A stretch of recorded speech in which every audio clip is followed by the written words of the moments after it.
CRP Cast.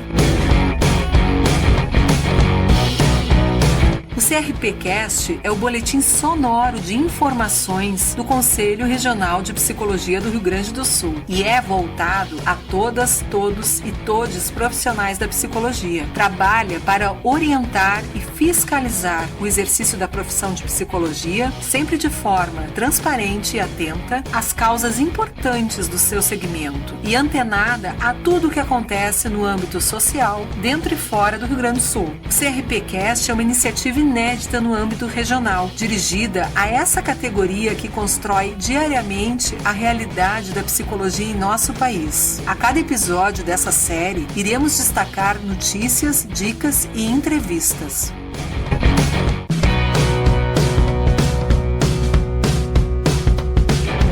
Bem-vindas, bem-vindos e bem-vindes. Eu sou Leocádia Costa e esse é o 34º episódio do CRP Cast. Na roda de conversa deste episódio, convidamos a conselheira do CRPRS, Camila Dutra dos Santos, e o psicólogo Ezequiel Amaral para falar sobre gênero e sexualidade. O bate-papo será mediado pela conselheira Thaís Mendes Farias. No quadro Psi o Quê, convidamos a conselheira Samanta Medeiros Ferreira a explicar o conceito de LGBT-fobia. Nas locuções, contamos com a participação de conselheire Lívia Caldieraro de Souza e da conselheira Daniela Pereira da Costa de Menezes.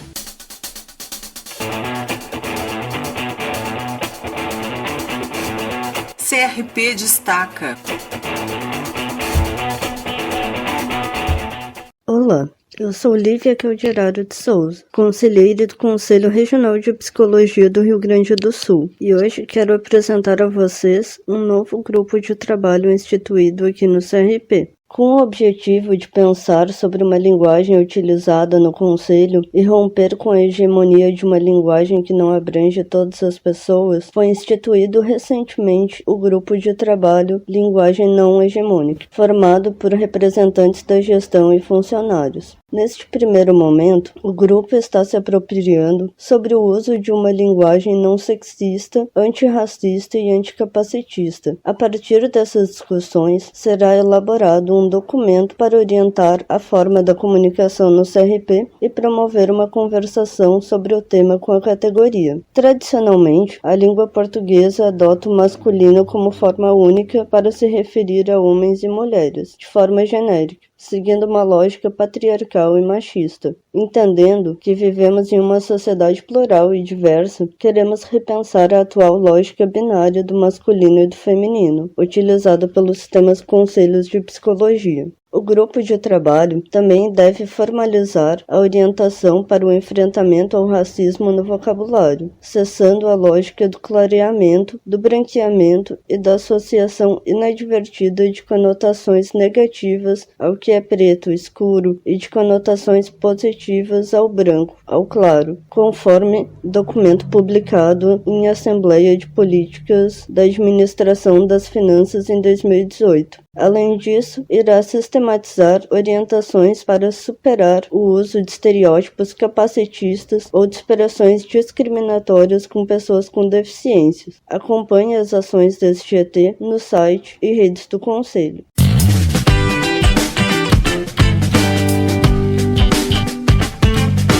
Arte Psi.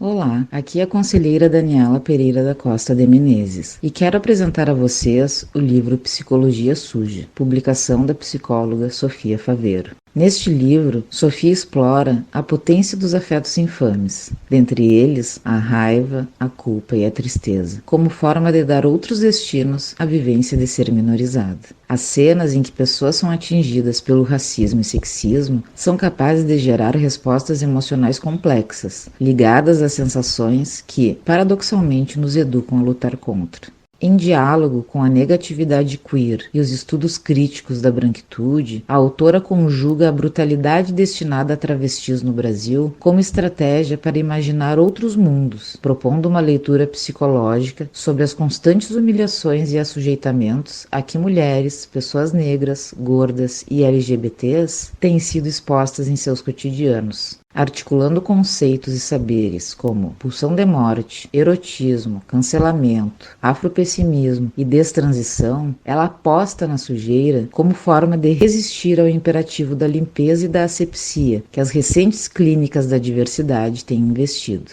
Sophie escreve com fúria sobre experiências pessoais, na busca de sugerir à clínica uma postura mais sacana, criminosa, no próprio ato de ouvir. Sujas são aquelas pessoas que não são nem sujeito, condição política, nem objeto, condição de desejo. Psicologia Suja é um livro provocativo e certamente marca a força dos estudos trans nesse território denso que é o campo do cuidado, propondo usos políticos da irritação e do arrependimento. Afinal, uma clínica software já conhecemos. Podemos fortalecer uma clínica malware? Esse é o ousado convite que Sofia faz a quem lê.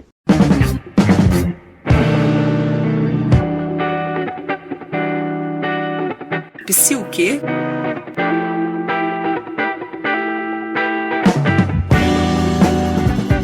Vivemos em uma sociedade que muitas vezes impõe a obrigatoriedade de adequação entre sexo e gênero e que marginaliza e patologiza pessoas não cisgêneras e que pressupõe a heterossexualidade como o padrão aceito e correto. A forma como essas normas sociais de gênero e sexualidades se transformam em negação de direitos em razão da orientação sexual e da identidade de gênero recebe o nome de LGBTQIA+fobia. Trata-se de uma violência que transforma características da diversidade sexual e de gênero em motivação para desigualdades, vulnerabilidades, exclusões e opressões diversas. Convidamos a conselheira Samantha Medeiros Ferreira a falar um pouco mais sobre o conceito de LGBTQIA+fobia. Samantha é sapatão, especialista em psicanálise e relações de gênero, técnica convidada no GT do projeto de extensão clínica das masculinidades da Universidade Federal do Rio Grande do Sul e atualmente preside a Comissão de Direitos Humanos do CRPRS. Me chamo Samantha Medeiros Ferreira, sou coordenadora da Comissão de Direitos Humanos do CRPRS e venho conversar contigo sobre a LGBTQIA-fobia. A LGBTQIA-fobia pode ser definida como uma discriminação, preconceito e violência direcionada às pessoas LGBTQIA+, baseada na orientação sexual, identidade de gênero e expressão de gênero dessa população. Podemos considerá-la uma opressão estrutural, pois está enraizada nas normas sociais que nos atravessam cotidianamente. A exemplo disso, temos a heteronorma e a cisnorma. Trata-se, então, de uma questão social, coletiva. LGBTfobia se manifesta na violência psicológica, institucional, patrimonial, física e sexual. É importante ressaltar que a LGBTfobia estrutural não ocorre de maneira isolada de outras opressões. Ao contrário, ela se intersecciona com machismo, racismo, capacitismo e misoginia. Por esse motivo, a psicologia deve considerar raça, classe, deficiência, gênero e sexualidade. Temos o compromisso ético e político, enquanto psis, na luta contra as opressões estruturais, como a violência contra pessoas LGBTQIA+, e, sobretudo, na defesa dos direitos humanos.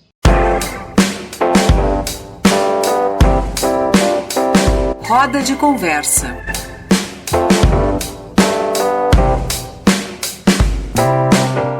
Você sabe a diferença entre gênero e sexualidade? De que forma conceitos de gênero, sexualidade e raça se relacionam e como essa interseccionalidade impacta na produção de subjetividades? Como pessoas negras são afetadas por conceitos sociais que impõem um padrão cis heteronormativo? Para refletir sobre essas questões, convidamos a psicóloga Camila Dutra dos Santos e o psicólogo Zeca Amaral a participarem dessa roda de conversa, mediada pela conselheira Thaís Mendes Farias. Zeca é bicha preta, psicólogo, artista e escritor, mestrando em Psicologia Social e Institucional pela Universidade Federal do Rio Grande do Sul, especialista em Direitos Humanos, Relações Étnico-Raciais e Saúde na Fiocruz e pós-graduando mestrando em psicanálise e relações de gênero e é pesquisador no grupo de pesquisa EGBE, Negritude, Clínica e Políticas do Comum da Universidade Federal do Rio Grande do Sul e no Núcleo de Estudos e Pesquisas ELECO, Agenciamentos Epistêmicos Antirracistas Descoloniais, uma parceria da Universidade Federal de Pelotas e Universidade Federal do Rio Grande do Sul. Camila é mestranda em Psicologia Social e Institucional pela Universidade Federal do Rio Grande do Sul, especialista em saúde da família e da comunidade e sexualidade. Atua como psicóloga clínica, é presidenta da Comissão de Relações Étnico-Raciais e atual conselheira do Conselho Regional de Psicologia do Rio Grande do Sul.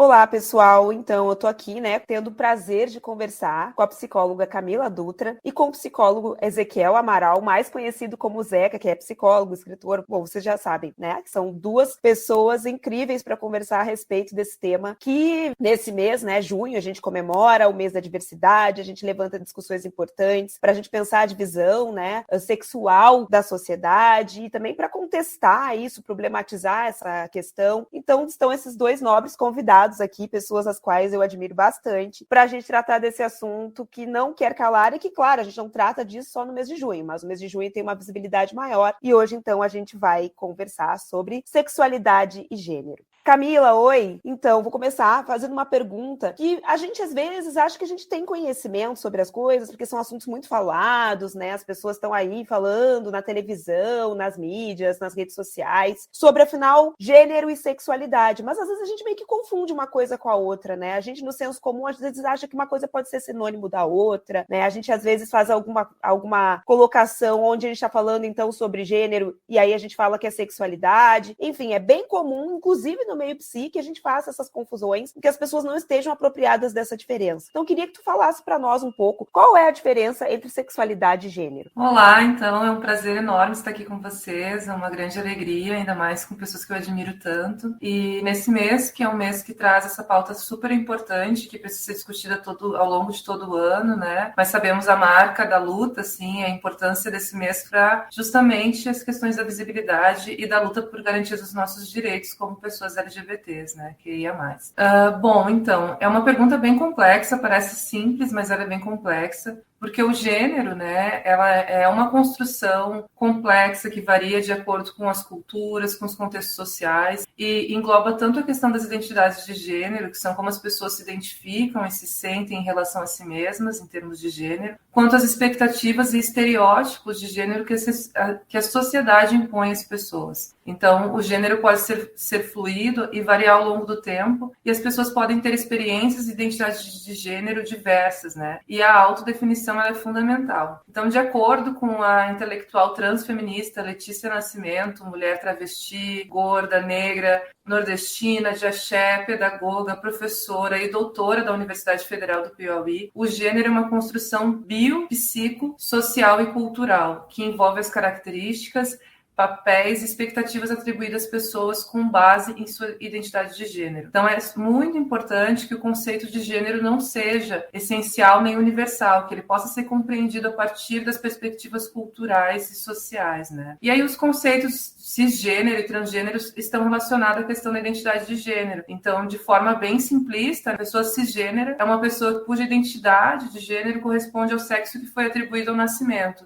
E transgênero, a identidade de gênero que difere do sexo que foi atribuído ao nascimento. E ainda, para a Letícia, acho que é importante trazer também essa questão dessa compreensão mais crítica. Tanto o conceito de sexo quanto de gênero são discursivos. O que isso quer dizer, Que eles são discursivos, culturais, históricos, sendo então o gênero o próprio dispositivo da produção do sexo. Então, essa ideia de que o sexo é anatômico, hormonal, cromossômico, ela é da discursividade construída pela nossa sociedade científica médica. Então, os modos como as funções reprodutivas são construídas, elas também são culturais. E esse uso como justificativa do binarismo, que é essa ideia de homem e mulher, ela também é política, E ela reforça, muitas vezes, a importância da gente falar sobre a questão de cisgeneridade, para justamente a gente poder ter essa ideia crítica de que o corpo, ele não é nem para as pessoas cis, nem para as pessoas trans, algo naturalmente sexuado ou generificado edificado, porque ele se passa nessa construção biopsicossocial e cultural, né? Então, a cisgeneridade, ela vai evidenciar o modo colonial de produção dos nossos gêneros, para além dessa simetria, né? E essa ideia ela é bem bioessencialista, assim. Então, é importante ter essa compreensão para a gente justamente poder fazer essa crítica e entender, né, que essa ideia da patologização, a criminalização e a subalternização das identidades trans fazem parte desse sistema colonial, moderno, né, de gênero. Eu estava me lembrando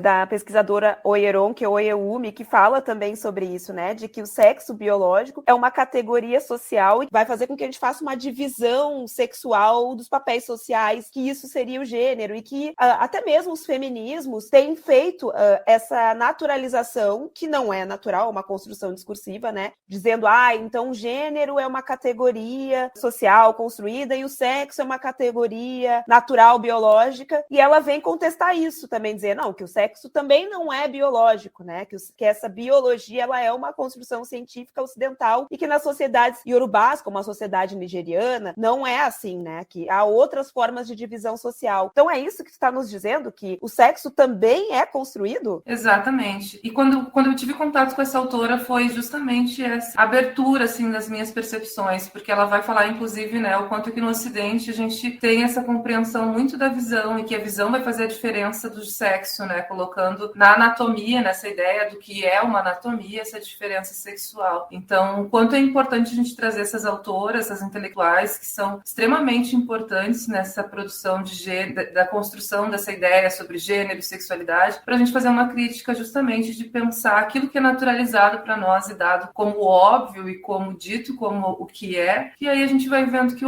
é essa compreensão colonial que nos faz pensar que é assim, né? Então, quando a gente amplia nossas percepções, a gente vai se dando conta e podendo questionar. E quanto à sexualidade, né, ela também tem mudanças ao longo do tempo, ela também vai ter variações entre as culturas, as sociedades, ela também tem uma influência de vários fatores biopsicossociais e culturais. Também existe uma diversidade de experiências, de expressões sexuais, de orientação sexual, e ela envolve as relações afetivas e íntimas, né, sendo sentimentos, comportamentos, atrações, fantasias, preferências sexuais de uma pessoa. Tudo isso a sexualidade engloba, né? A orientação sexual, ela vai se referir à atração emocional, romântica e sexual que uma pessoa sente por outras pessoas. E as orientações sexuais também são diversas, e elas representam essas diversidades das atrações e das preferências sexuais, assim, né?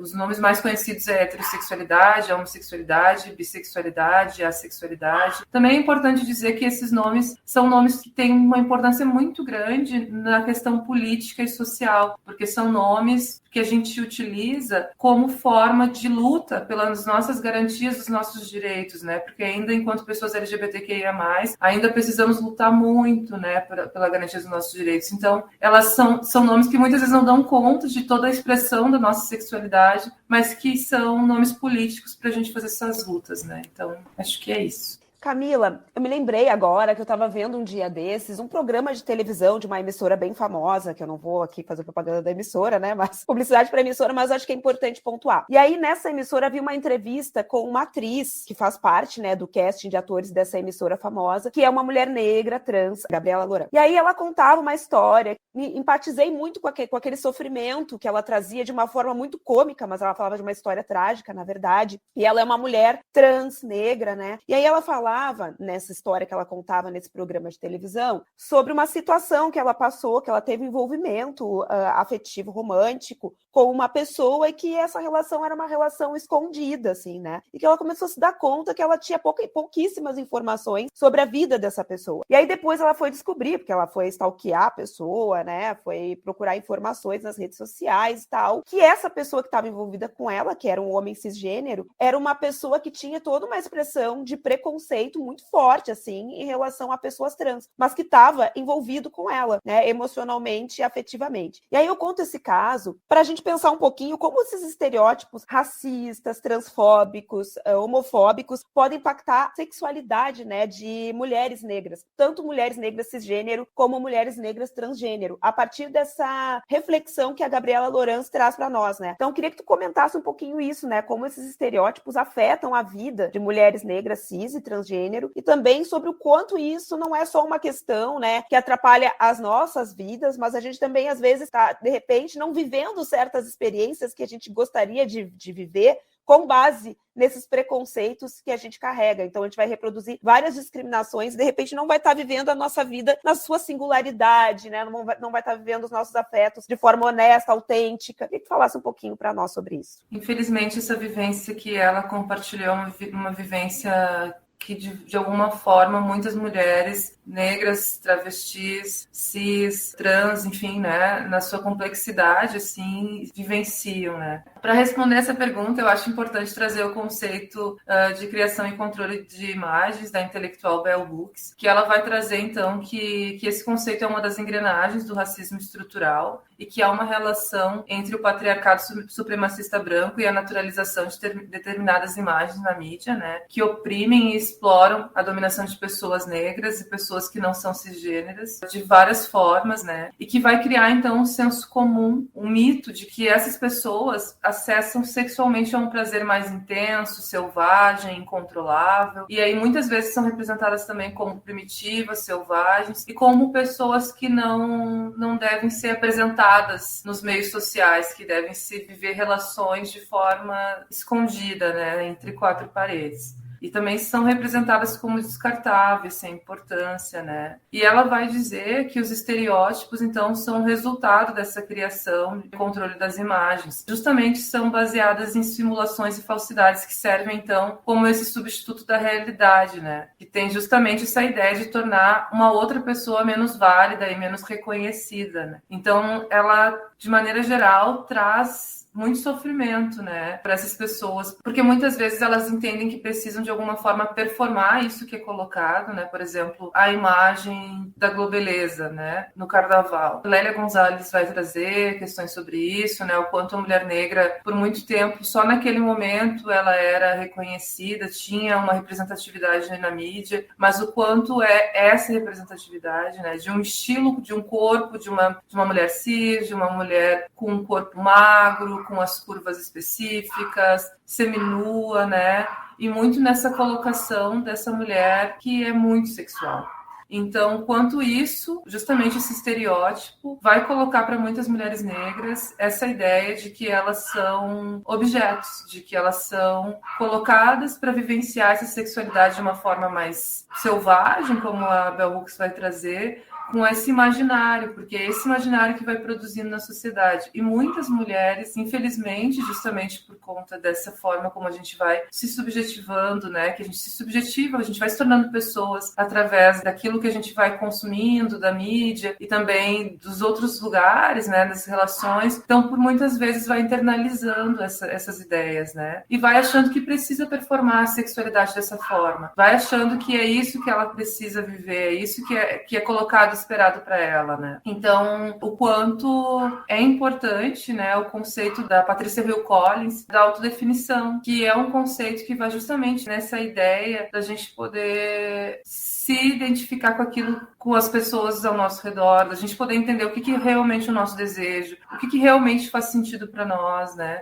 E a partir disso a gente poder entender, bom, é um tipo de relação que faz sentido para mim, esse de ter que viver entre quatro paredes, e de poder entender que isso é um fenômeno social, até para daqui a pouco não cair na armadilha de achar que, bom, porque uma das armadilhas do racismo e de toda essa norma cis, heteronormativa, né, é de que o problema às vezes está em nós, então é de poder reconhecer esses padrões, essas violências, para de alguma forma perceber que essas questões estão nas narrativas e nos discursos sociais, mas que não dizem de fato sobre quem nós somos. E para fechar a resposta para essa pergunta, eu queria trazer um parágrafo da Bell Hooks também sobre o amor, que ela vai dizer que quando nós, mulheres negras, experimentamos a força transformadora do amor em nossas vidas, a gente vai assumir, então, atitudes capazes de alterar completamente as estruturas sociais existentes, que a gente vai poder acumular forças para enfrentar o genocídio que mata diariamente tantos homens, mulheres e crianças negras. Que quando a gente conhece o amor, quando nós amamos, é possível enxergar o passado com outros olhos, é possível transformar o presente, é possível sonhar o futuro. E esse é o poder do amor, o amor cura, né? Então, através desse amor que a Bell Hooks nos diz, que nós, mulheres negras, né, nós pessoas LGBTQIA+, possamos encontrar formas de nos autodefinir, de romper com essas tentativas impostas, né, dos estereótipos racistas, que a gente possa, então, se conectar com a gente mesma e com as pessoas que são importantes para nós, né, para que assim a gente possa, então, através do amor e do cuidado, de fato, vivenciar a sexualidade conforme o nosso desejo, de uma forma mais ampla na nossa vida, assim. Bacana. Oi, Zeca. Gente, Olá!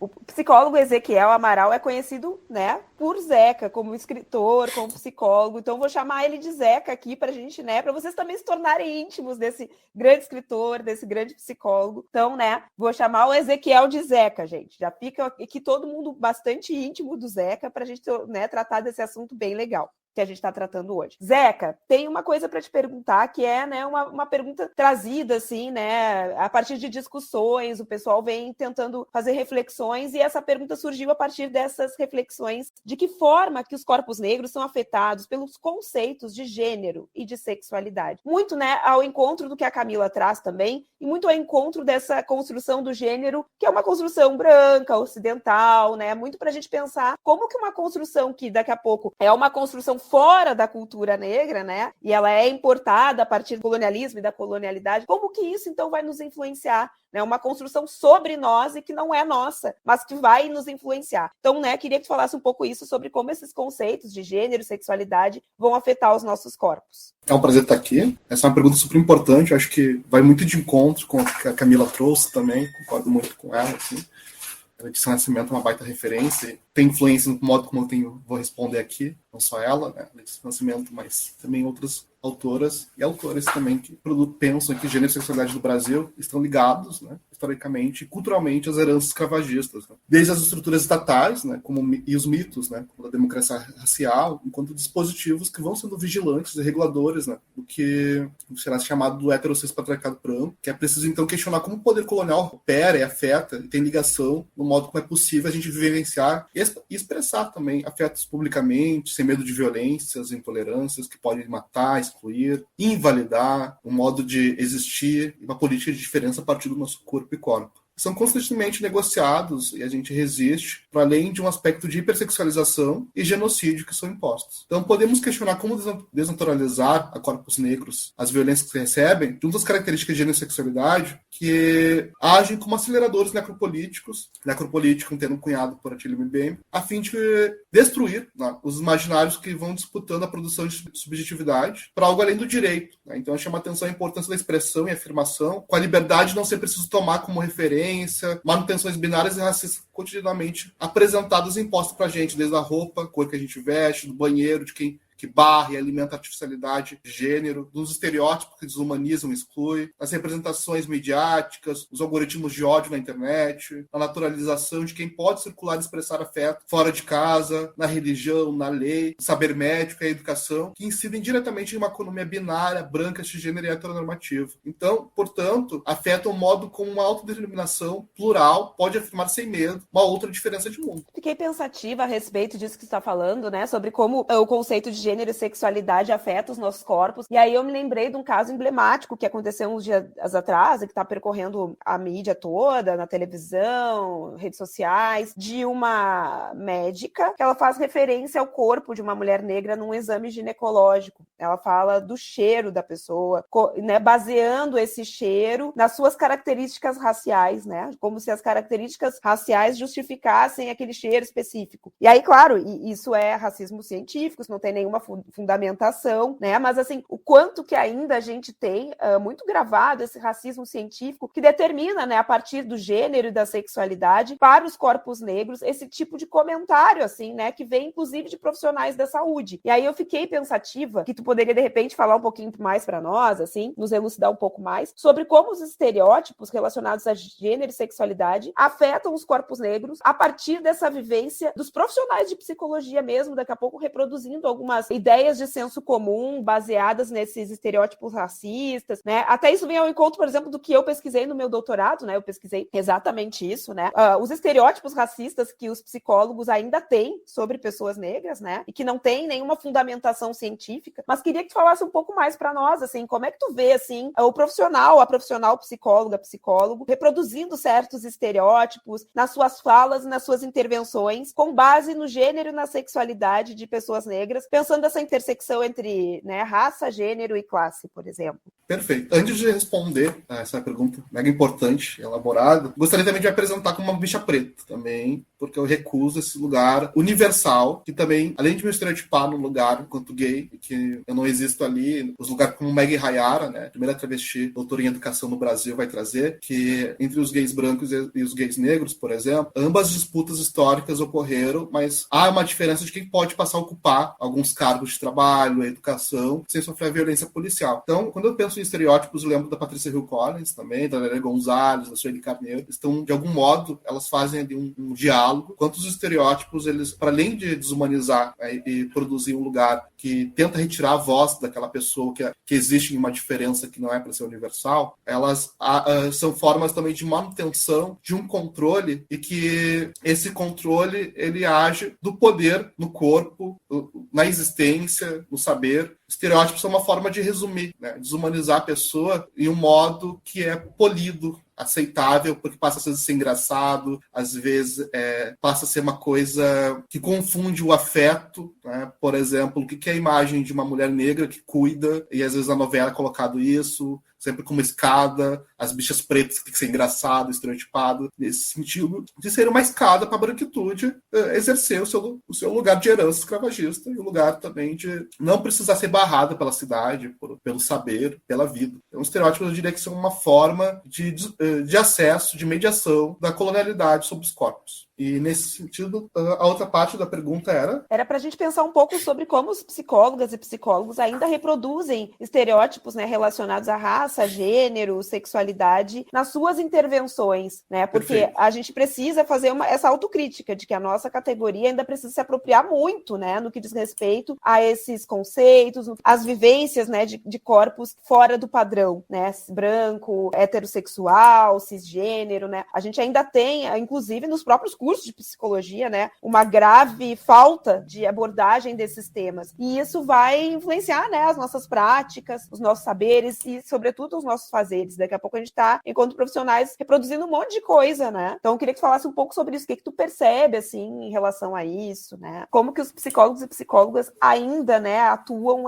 e reproduzem essas discriminações com base na sexualidade, no gênero, né, e interseccionada também com a raça, e, enfim, e outras possibilidades, assim, de diferença. A gente começar, eu queria fazer um breve parênteses, né? Que eu lembro que na minha formação, em psicologia, eu me formei em 2021. Eu lembro quando a gente estudou a primeira onda do feminismo e a segunda, assim, mas não tinha espaço para o feminismo negro e não tinha tão pouco espaço para o feminismo que aborda ali junto com o feminismo negro, né? Que hoje a Letícia Nascimento chama de transfeminismo. É a gente questionar o quanto é confortável ficar numa formação na qual ela trabalhe só aquela... Quem são as pessoas que são psicólogas aqui no Brasil, né? Qual é a maioria? A gente sabe que a maioria é brancas, inclusive, mulheres. Então, questionar inicialmente é preciso a gente se questionar de qual lugar a gente existe e fala. Se as perguntas que são feitas, e às vezes desacreditadas a pessoas trans travestis, a gente precisa responder, ou a gente ocupa, de um certo modo, uma posição que busca sair com prazer a esse poder, né, colonial, binário, de algum modo ileso. Será que a gente tem certeza de quem somos? Né? Quando foi que a gente se tornou cisgênero? Quando foi que a gente se tornou homem, mulher? Perguntas essas que são bastante violentas, as pessoas trans travestis, porque servem também como uma forma de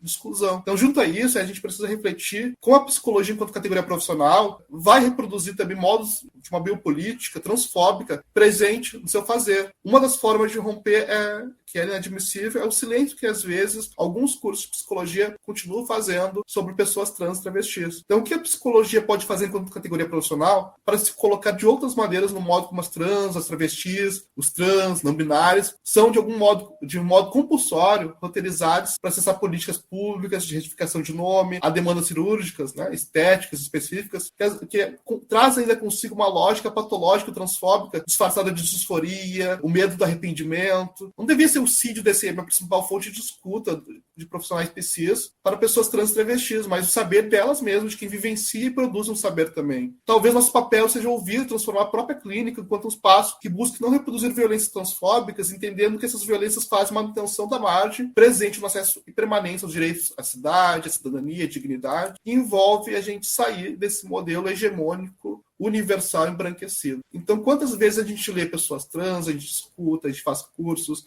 a gente está entendendo e olhando que violências são reproduzidas, normalizadoras, às vezes no próprio setting, né? Porque será que a questão de filhos, de desejo, de vida, pode ser colocado no mesmo lugar, de emprego? Às vezes isso também é importante, porque a gente, enquanto categoria, acaba não olhando para a cisgeneridade como uma estrutura também ideológica, junto à branquitude e o racismo. Ela precisa ser dissolvida e olhada constantemente na nossa prática. Legal. Agora eu tenho uma pergunta para os dois, assim, que eu acho que cada um pode trazer um pouquinho. Como é que a gente pode enfrentar e resistir a esse padrão social, né, que marginaliza e patologiza pessoas não cisgêneras e que pressupõe a heterossexualidade como um padrão aceito, né, e correto? Como é que a gente, enquanto sujeitos que estão atravessados por essas violências, o que é importante, assim, em termos de resistência, em termos de saúde, né, porque a gente sabe que o preconceito, infelizmente, né, é algo que não tem cura, a gente vai seguir sofrendo, mas a gente precisa encontrar lugares de resistência, né, e que possam aí nos possibilitar, né, a construção de outras narrativas que não sejam apenas narrativas de dor, narrativas, né, enfim, de sofrimento. Como é que a gente pode inventar histórias, né? Histórias de resistência, histórias de amor, pensando então a Bell Hooks. Como é que a gente pode fazer isso? O que vocês acham? Camila, Ezequiel, Camilo, o que tu acha? Antes de responder essa pergunta, eu queria fazer duas colocações bem breves, assim. Uma é nessa lembrança que o Zeca trouxe, assim, na fala, é de também dizer o quanto, para mim, é importante me identificar, assim, dizer que eu sou uma mulher cis, negra, bissexual, que isso compõe quem eu sou, né, e acho que é bem importante poder trazer, assim, com esses nomes que são nomes políticos e ocidentais também, mas que ainda estão aqui presentes na nossa sociedade, mas que é importante como marcadores, né, para poder trazer. E também queria, só quanto à pergunta que foi feita antes para o Zeca, trazer, assim, da questão da psicologia, né, o quanto é importante e o quanto perpassa pela nossa ética nós estudarmos as questões de raça, gênero, sexualidade, classe, que não é uma questão de desejo, né, porque eu escuto de muitos colegas, infelizmente, dizendo que eu não tenho desejo de estudar sobre raça. Não é sobre desejo. É sobre ética.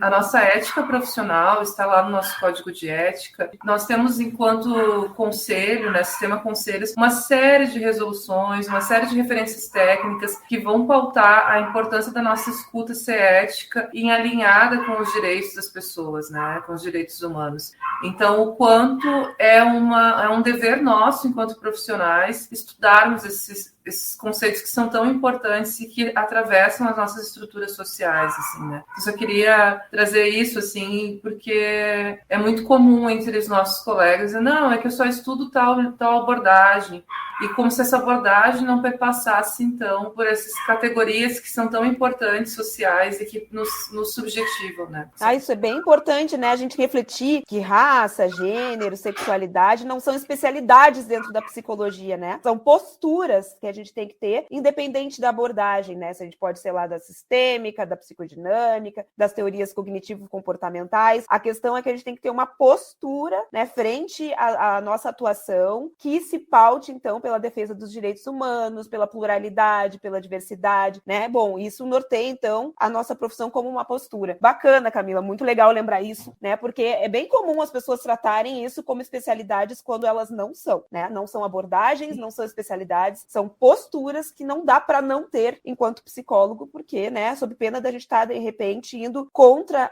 exatamente o que preconiza a nossa profissão. Então, mas queria que tu falasse então um pouco para nós sobre isso, né? Sobre enfrentamento e resistência. Sim. Né? Estamos aí resistindo, estamos aí transformando dor, sofrimento em arte, em amor, em possibilidades. Então, queria que trouxesse um pouquinho dessa vivência para nós, assim. O que tu percebe? Acho que me vem várias teorias, várias reflexões, várias linhas de enfrentamento, porque eu acho que são diversas, né, as linhas de resistência, de vida, né? Acho que quando a gente fala dessa possibilidade de viver, para além de sobreviver, né, que para nós, pessoas negras e LGBTs que ia mais, muitas vezes é colocada essa ideia da sobrevivência, mas para além de sobreviver, nós queremos viver, né, na integralidade da potência da vida, assim. Então, eu fico pensando muito no que a Jota Mombassa vai nos dizer, assim, que nós estamos numa guerra que foi colocada pela colonialidade, né? Uma guerra que não fomos nós que iniciamos, mas que fomos convocados, fomos colocadas nessa guerra, e que nessa guerra, então, a gente precisa encontrar algumas estratégias e ela vai nos dando algumas pistas. E uma delas é, muitas vezes, encontrar rotas de fuga. O que seriam essas rotas de fuga? São momentos em que a gente vai sair da linha de frente da guerra, digamos assim, vai se encontrar com as nossas pessoas, vai se aquilombar, vai encontrar colo, vai encontrar apoio, vai encontrar amizades, afetos, né? Sejam eles quais forem. E esses afetos vão nos ajudar a nos fortalecer, a cuidar de nós, assim, né? Cuidar das nossas feridas, cuidar do que é importante, também produzir vida, né? Como a gente estava falando antes. Fico pensando também no que a Patrícia Hill Collins fala, que a gente estava falando antes, da importância que a Letícia Nascimento traz muito, assim, da importância da autodefinição, da gente poder se conectar com a gente mesma, ir na direção do nosso desejo, da direção daquilo que vai fazendo sentido para nós, né? E na força mesmo da coletividade, sim. Acho que quando a gente vai buscando espaços, fico pensando em espaços como giras poéticas, assim, né? Espaços da arte, espaços onde a gente encontra outras pessoas como nós, né? Pessoas que têm fios de similaridades, fios daquilo que vai nos fortalecendo, assim, acho que são estratégias bem possíveis, assim, juntamente com o que a Bell Hooks vai nos dizer do cuidado e do amor, assim, que para Bell Hooks o amor é um ato político, não é essa ideia de, então é aprender a gostar, me olhar no espelho e gostar de mim. Isso é um aspecto possível do amor, mas o amor, ele é ato, ele é intenção e ato, ele passa por esse processo de eu aprender a cuidar de mim, na medida também que eu vou aprendendo a gostar de outras mulheres negras, na medida que eu vou aprendendo a gostar de outras pessoas LGBTQIA+, e aí nesse processo de cuidado e de amor, eu vou me fortalecendo e vou me reconhecendo e cada vez mais diminuindo as narrativas da discursividade racista, LGBTQIA+, fóbica, e vou cada vez mais me conectando com a minha ancestralidade, com as pessoas que estão comigo e comigo mesma, assim, né? Então, acho que são algumas pistas. Bacana, então tu traz, né, o aquilombamento como um dispositivo de resistência, de amor, né? O quilombo não só como um território físico, mas também como um território metafísico, né? Onde a gente pode se conectar com as pessoas independentemente do lugar físico onde a gente esteja, né? Dessa materialidade, a gente também pode se conectar afetivamente em qualquer espaço a partir dessas semelhanças que são pautadas na dor, mas que também são possibilidades de construção de afetos potentes. Muito legal. Né? Bacana. E Zeca, o que tu tem para dizer para nós sobre isso? Como é que a gente resiste? O que dá para fazer, né, dentro dessa conjuntura, dessa realidade onde nós somos diariamente massacrados, né? Massacrados por esse narcisismo das pequenas diferenças que coloca a nossa vida em risco, inclusive. Eu estava pensando aqui que, ainda linkando com as perguntas anteriores, mas já respondendo também essa, assim, acho que, inicialmente, também, pessoas psicólogas, né, de um cuidado ético de não colocar pessoas trans, travestis, como objeto de estudo, né, porque todo ano tem pessoas brancas, cisgêneros, geralmente querendo estudar, né, as pessoas trans, travestis, uma curiosidade, mas às vezes recusam de olhar sua branquitude de genialidade. Isso também alimenta uma forma, das vezes, de algumas expressões, identidades, sendo aquilo que a Jota Mombassa vai chamar de vida útil, fatalismo e curta, porque tem que estar o tempo todo no front lutando pelo direito de serem escutados. Então, se a gente produzir também alianças de a branquitude poder se olhar e ver que às vezes não é uma questão de estudar também só a diferença, mas se estudar e se olharem, esse é um ponto aqui, contribui para a gente não ficar o tempo todo aquelas pessoas cansadas que tem que estar o tempo todo explicando, dizendo que aquilo é violento, por que é violento. Será que a gente precisa ainda estar explicando o que é violento para a gente? Não envolve uma responsabilidade de convocar pessoas cis e brancas, e não brancas também, que possam, em algum momento, estar reproduzindo alguma questão aí, e se olhar o quanto o racismo, homofobia vão desumanizando. Porque pensar isso é poder dar um espaço, uma brecha do que pode empoderar. Qual é a potência dos espaços coletivos como espaços de seguranças, né? Quais espaços a gente pode existir, falar da gente, sem a gente estar o tempo todo atravessado por esses lugares, né? Às vezes, como a Camila vem trazendo também, Bidias, Lélia, Beatriz Nascimento, né, até o Clóvis Moura, pensar hoje os requisitos de aquilombamento, quilombismo, né, e de quilombo, com uma política, né, de existência, envolve também pensar quais espaços a gente pode existir com segurança. Falar da gente, expressar também. Então, podemos aquilombar na psicologia? Quais desejos ainda são barrados pelo trauma que a violência gera? E como que a gente pode pensar em um lugar que vá para além de enxergar pessoas negras, trans, travestis, para aquilo que o racismo, a homofobia, a transfobia fazem com elas, né, a violência? A gente consegue enxergar pessoas em outros espaços, além dessa violência? Porque, às vezes, quando a gente está falando dessas lutas, algumas pessoas escutam racismo, homofobia, transfobia. Não se trata disso, isso é um recorte. Qual é a outra parte, né? O que tem de desejo? Então, podemos construir uma escuta que vai para além da luta pela sobrevivência, sem que isso nos segregue e adoeça? Qual é o poder da ficção em escrever para narrar si naquilo que não existe na literatura, não existe nos espaços, a gente não existe? O fato de a gente se narrar e falar pela gente também é um exercício que também abre brechas na linguagem, uma linguagem de dominação. Tem uma potência aí também de a gente poder falar mais sobre o cu na literatura, na própria psicologia, que é uma coisa tão censurada, inclusive de ser às vezes colocado como uma coisa perversa na própria psicanálise, poder falar sobre isso. Zeca, fala um pouquinho sobre o teu livro, né? Que eu acho que vem ao encontro disso tudo que a gente está falando. Tu lançasse um livro agora há pouco. Inclusive, já vou aqui fazer, né, uma ressalva que eu quero o meu exemplar autografado. Já fica a dica, né? Mas o teu livro fala sobre essas vivências, sobre resistência, sobre potência, né? Fala sobre ti, né? Então fala um pouquinho. Eu resolvi escrever esse livro num período que estava sendo muito difícil, né, quase formando, as barreiras do desemprego, da homofobia, do racismo. Quando a gente escreve sobre a gente, mas não é uma escrita com múltiplas presenças, múltiplas mãos, eu acabo também tirando de mim esse débito que o colonialismo faz, como diz Denise Ferreira, a dívida é impagável, não deve ser paga pela gente. Então, o ato de escrever, trazer ali a arte, o desenho, poema, colocar em análise as minhas próprias vivências, com uma forma também de desindividualizar o que eu passava, é uma forma também de poder, como a Leda Martins traz, né, ficar um outro exercício de sensibilidade na cabeça, na memória, poder convocar outras pessoas que possam se identificar, porque eu escrevi porque eu não existia naquela literatura. Então, eu escrevi para existir, para convocar outros lugares de relação, esse lugar da própria psicologia se olhar a partir do seu currículo e vivências. Então, meu livro ele fala um pouquinho disso, a partir do lugar que existe enquanto bicha preta.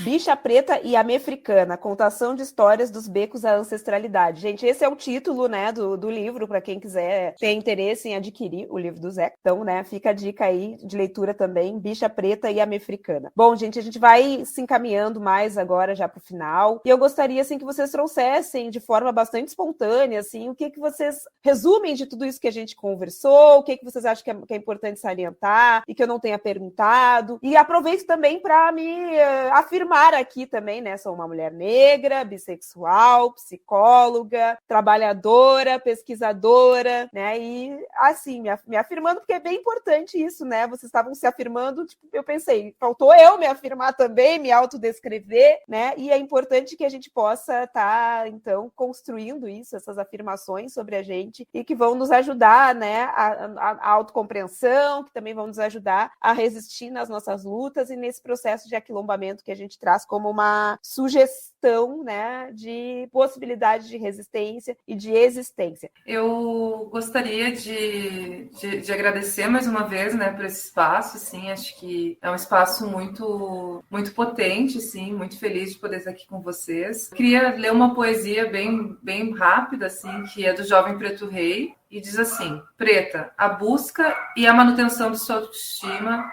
além de resistência, é uma retomada de posse de sua essência. Então, acho que é sobre essa questão da autodefinição, essa questão da gente poder retomar aí, né, os nossos valores, aquilo que a gente vai se reconhecendo, como a gente vai se percebendo, e também dizer, assim, do que a gente foi conversando, da importância, assim, do que eu estava falando da questão ética, da importância, como o Zeca bem trouxe, da branquitude e da cisgeneridade, se perceber, se reconhecer e perceber as violências que vai produzindo ao longo do tempo, para justamente poder haver essa mudança, né? Para que a gente possa ter essas mudanças sociais, é fundamental que a branquitude e a cisgeneridade se impliquem nesse processo, né? Então, eu queria trazer isso assim, como um reforço, né, dessa importância, porque, como o Zeca bem disse, nós não somos objetos para ficarmos sendo estudados, é necessário um estudo sobre questões de raça, gênero e sexualidade, mas nessa dimensão dessa implicação unificação, né, que perpassa pela branquitude, pela cisgeneridade, assim. E finalizar dizendo da aposta no afeto, né, como uma forma de vivência da vida de uma forma para além desses estereótipos, para além dessas violências, e que eu acredito muito, como a Bell Hooks traz, eu fui dizendo, na cura pelo amor, na cura, quando eu falo de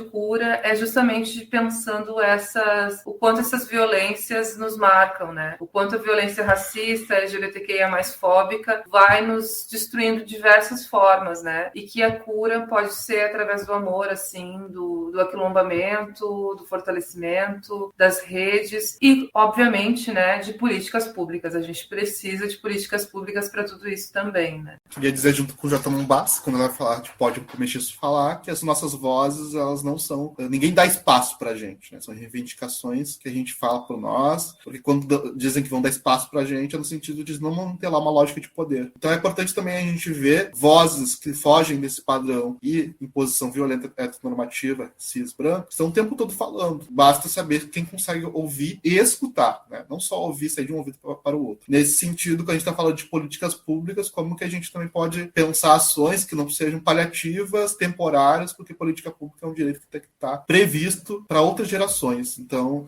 que alguns problemas acabem em nós, né, como a Linda Quebrada traz, para amanhã ter outros problemas e outras soluções. Nesse sentido, eu queria dizer o seguinte: desde nossas mais velhas, aprendemos com louvores e cantigas, as astúcias superformadas que jogam contra o banzo, subvertendo tramas e ideias colonizadas. Somos reconstituições imorríveis em renascimento e lutas por liberdade, com encruzilhada nas andanças, pintadas de cor preta e vermelha, e elas são a esperança. É isso aí, gente, bacana. Muito obrigada pela participação de vocês no CRPcast. Esse tema muito importante, né, e que é um tema que suscita discussão nesse mês, mas que a gente sabe que precisa ser discutido o ano inteiro. Então, faço essa ressalva de que a gente possa, num outro momento, não só em junho, voltar a essa discussão, que é super importante e que está aí, né, emergente, né, que a gente possa, né, a partir dessa discussão, pensar também, como o Zeca falou, políticas públicas, formas de resistência, porque é isso. Os nossos corpos existem e resistem. E amam, né? Como a Camila traz, a Bell Hooks, é sempre bom falar. A gente está aí existindo, resistindo e amando, né? Se amando e amando também uns aos outros, né? Nos compreendendo como corpos e corpas que são amáveis e que podem amar. Também é uma possibilidade da gente romper com essa objetificação, romper, né, com esses estereótipos impostos pelo colonialismo, reproduzidos na colonialidade e que dizem que nós, né, não somos passíveis de amor, né? Tanto como objetos de amor, como sujeitos. Não, a gente está aí existindo, resistindo, amando uns aos outros. E, né, é isso, que toda forma de amor seja respeitada, que toda forma de amor tenha espaço e que toda forma de existir seja, então, né, respeitada, tenha aceitação na sociedade, tenha espaço, tenha acolhimento dentro da psicologia. Então, é essa mensagem que eu trago, agradecendo, então, as presenças ilustres da Camila Dutra, do Ezequiel Amaral, o Zeca, e agradeço hoje, né, por estar aqui com vocês, fazendo essa fala, trocando essas ideias, e até a próxima.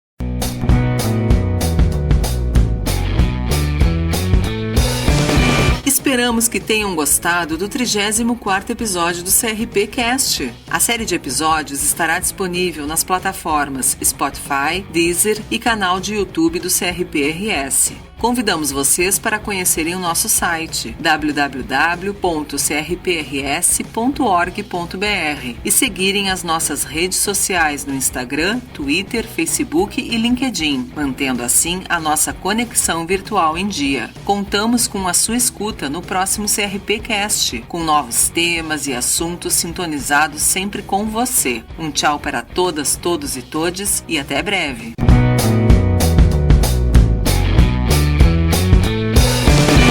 Esse foi o CRPcast, uma iniciativa pioneira criada pelo Conselho Regional de Psicologia do Rio Grande do Sul, voltada a todas, todos e todes os profissionais da psicologia. O podcast tem a produção da Mirai e a participação de convidados comprometidos com a coletividade, propondo ações para consolidar o acesso à psicologia na sociedade brasileira.